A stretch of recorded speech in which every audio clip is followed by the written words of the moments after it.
बाबर आजम को चाहिए कि अपना बैग पैक करें और चलते बने। ये हमने नहीं बोला है, बिल्कुल नहीं बोला है। आप फिर मेरे पे चढ़ाई कर देंगे, हम नहीं बोल रहे हैं। ये ऑस्ट्रेलिया का सबसे सक्सेसफुल कैप्टन रिकी पॉन्टिंग, ये वो बोल रहा है। आईसीसी ने एक पॉडकास्ट जारी किया है रिकी पॉन्टिंग का, और पाकिस्तान क्रिकेट के ऊपर काफी बातचीत हुई है कि बाबर आजम टेस्ट के अंदर जो उनकी फॉर्म बुरी चल रही है कि 2000 मींस एक 50 भी नहीं आई है उनके बल्ले से, तो उसके ऊपर रिकी पॉन्टिंग ने बाबर आजम को मशवरा दिया है कि आप उन्होंने एक वर्ड यूज किया कि आप विराट कोहली की किताब से एक चैप्टर ये ले लो। जो देखिए रिकी पॉन्टिंग कौन है जिसने 2 वर्ल्ड कप ऑस्ट्रेलिया को जितवाए, शानदार किस्म के बल्लेबाज हैं। वो कहते हैं कि ना बाबर आजम को कैसे वापस अपनी फॉर्म में लाया जा सकता है, कैसे टीम के अंदर वापस लाया जा सकता है जिसको ड्रॉप किया गया था। वो ये भी कहते हैं कि ना जो बाबर आजम के नंबर्स हैं वो सिमिलर लाइक विराट कोहली के। विराट कोहली भी जब आउट ऑफ फॉर्म हुआ था तो विराट कोहली का भी यही हाल था, लेकिन किस तरीके से विराट कोहली ने कमबैक किया 2019 से लेकर 2022 तक सेंचुरी। उसने बोला है कि बाबर आजम को चाहिए कि विराट कोहली के फुटस्टेप्स फॉलो करे, बैक पैक करे और घर जाए और फ्रेश होके आए। अब आप ये कह दें कि हमने रिकी पॉन्टिंग को बोला है कि हे बड़ी पॉन्टिंग व्हाट्सअप यार जरा कम करी, जरा बाबर आजम के बारे में चाहे जरा बयान दे दें। हाँ दे दें, तेरी मेहरबानी। नहीं भाई, हमने फोन नहीं किया। मसला यह है कि वो क्रिकेटर बंदा है, वो व्यूज के पीछे नहीं भागता, उन लोगों के लिए बयान नहीं देता जिनकी पीआर टीम बैठी होती है ताकि उसको कोई व्यूज मिल जाए। नहीं, ऐसा नहीं है। उसने एक जनरल लेकिन बड़ी सेंसिबल बात की, और यही बात हम पिछले 6 महीने से साल से बाबर आजम और क्रिकेट बोर्ड को समझाने की कोशिश कर रहे हैं, लेकिन पता की तुसी मननी नहीं करनी, तुसी अपनी है। रिकी उन्होंने क्या किया था, उनकी जब फॉर्म बुरी हुई थी तो उन्होंने रेस्ट लिया था, वेकेशंस पर चले गए थे विराट कोहली, और दोबारा जब आए तो उन्होंने रन किए। फॉर एग्जांपल 2019 से लेकर शायद 2021 तक उनका कोई शो नहीं था। उसके बाद अफगानिस्तान के खिलाफ उन्होंने शो किया, मगर उस बैटिंग से पहले उन्होंने रेस्ट भी किया था, वेकेशंस पे चले गए थे। उन्होंने बोला, रिकी पॉन्टिंग ने बोला कि आप अपना किट बैग बंद करो, छोड़ दो, और इस पे ज़्यादा तो जो ना क्रिकेट का मतलब सोचना छोड़ो और जाके रेस्ट करो, और उसके बाद दोबारा वापस आओगे तो आप एक डिफरेंट क्रिकेटर बन सकते हो। मीन का भी तो वनडे सीरीज चली, उन्होंने बोला कि वनडे के ऊपर उन्होंने 30+ रन की, जो 37 रन की जो इनिंग खेली है वो थोड़े बेहतर नजर आए, मगर मेन प्रॉब्लम उनका टेस्ट के अंदर है कि उनकी फॉर्म नहीं चल रही। तो जो रिकी पॉन्टिंग ने मशवरा दिया उसके मुताबिक तो यही है कि जो साउथ अफ्रीका के खिलाफ सीरीज है वो बाबर आजम ना खेलें। उन्होंने इनडायरेक्टली बाबर आजम को ये नसीहत किया है, बाबर आजम को ये एडवाइस किया कि अगर आपने अपनी फॉर्म को वापस लेकर आना है तो आपको विराट कोहली की बुक खोल के वो जो पेज है उसको पढ़ना है जो विराट कोहली ने किया था क्रिकेट से ब्रेक लेके। क्या कहते हैं कि ना may be Babar needs to get away from a while and stop trying too hard. इसी के साथ कहते हैं lock the kit back away for a while and think about something else and then hopefully come back recharge because we know at his best he is a good as anyone going around. कहते हैं कि ना सब कुछ छोड़ दे, side पे होके चला जाए, लेकिन जब वो कम बैक करेगा ना तो बिल्कुल रिचार्ज होकर आएगा। उन्होंने ये बात को और एक तरीके से बोला, कहते हैं कि ना आपने देखा बाबर को पहला टेस्ट मैच हारने के बाद टीम ने, सिलेक्टर कमेटी ने चेंज कर दिया, रेस्ट दे दिया। अब जब बाबर को हमने देखा फर्स्ट ओडीआई के अंदर, बाबर आजम बड़ा हमें फ्रेश फील हुआ है, बाबर आजम बड़ा अच्छा खेल रहा था। तो यही चीज की मैं बात कर रहा हूं कि जिस तरीके से बाबर आजम को भी हमने देखा है कि बड़ा अच्छा उसने कमबैक किया 37 रन के, जो कि गुड थे। इससे ज्यादा करेगा और भी करेगा, लेकिन इसके लिए जरूरी किया कि बाबर आजम को ब्रेक मिलना चाहिए। तो हम भी तो यही बात कर रहे थे पिछले 6 महीने 8 महीने से, और लोग कहते हैं कि पता नहीं हमें बाबर से कोई मसला है। कोई मसले वाली बात नहीं है बाबर से।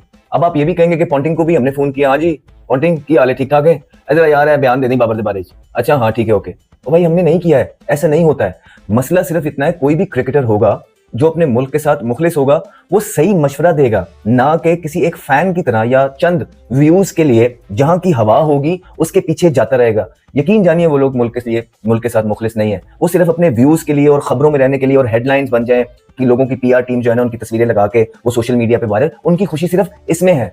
हम ये चाहते हैं कि मुल्क का फायदा हो। अब आप सारी चीजें देखें, बाबर आजम की परफॉर्मेंसेस हम सबको पता है नीचे है, हर एक चीज है, लेकिन बाबर आजम ने पास्ट के अंदर जबरदस्त परफॉर्मेंसेस भी दी हुई है, स्पेशली ओडीआई के अंदर।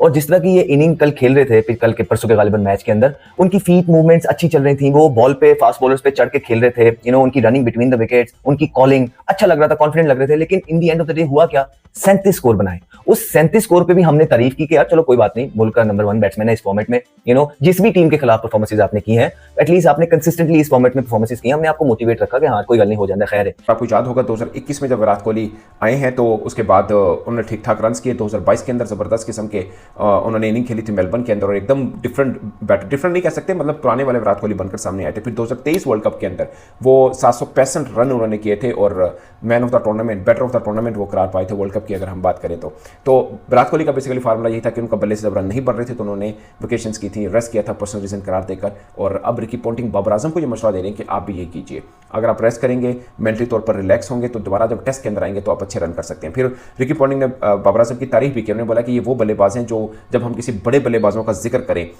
तो बाबर आजम भी उनमें आते हैं, और जब बाबर आजम की अच्छी फॉर्म लगी हो तो अगेन ये उतने ही डेंजरस होते हैं जितने इस वक्त करंट जो बड़े बल्लेबाज हैं जिनको हम डेंजरस मानते हैं, बाबर आजम भी उतने ही डेंजरस है। उन्होंने बोला कि आज बाबर आजम के बारे में हम एक्जैक्टली वैसे बातें कर रहे हैं जब कभी हम विराट कोहली के बारे में उनके के जब टाइम स्टार्टिंग करियर था तो जो हम बात कर रहे थे एक्जैक्टली अब वैसे ही हम बाबर आजम के हवाले से भी बात करें, मगर वो काफ़ी होपफुल हैं कि अगर ये वाला फार्मूला बाबर आजम भी ट्राई आउट करे विराट कोहली वाला तो ये भी इनको भी सक्सेस मिल सकती है। अब यहाँ पे एक सवाल आता है जो मेरे दिमाग में आ रहा है। हमने देखा, आपको याद होगा जब बाबर को टीम से निकाले तो फकर जमान ने एक ट्वीट किया था, उसमें उसने विराट कोहली के साथ कंपेयर किया था। बहुत सारे पाकिस्तानियों ने और साथ साथ इंडियंस ने फकर जमान को क्रिटिसाइज किया था कि तुमने बाबर के साथ कोहली का नाम क्यों जोड़ दिया।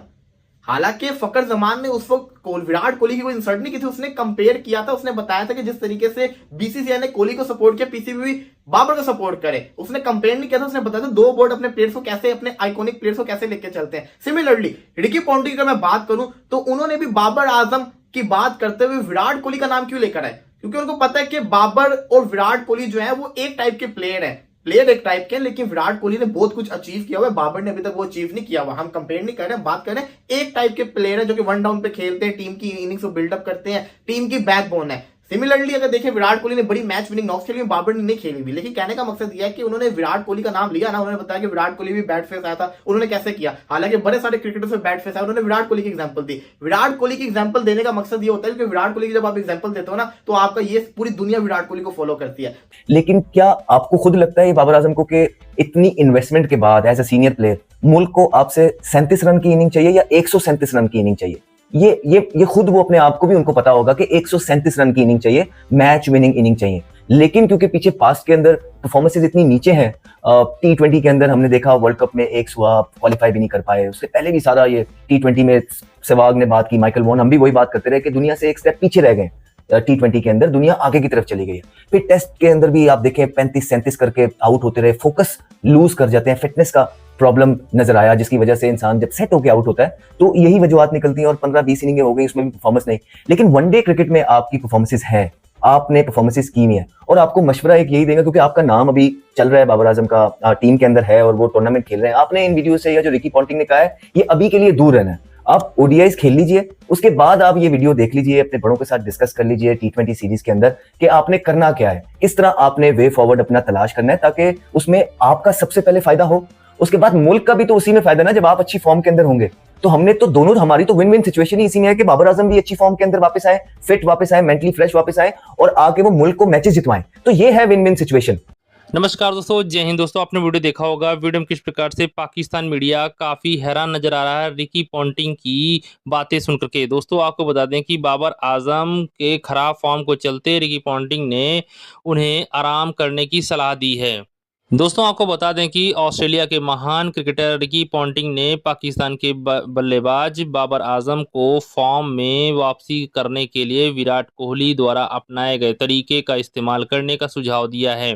बाबर खराब फॉर्म के चल रहे हैं और उन्हें हाल ही में इंग्लैंड के खिलाफ सीरीज में पहले टेस्ट के बाद चयनकर्ताओं ने आराम दिया था।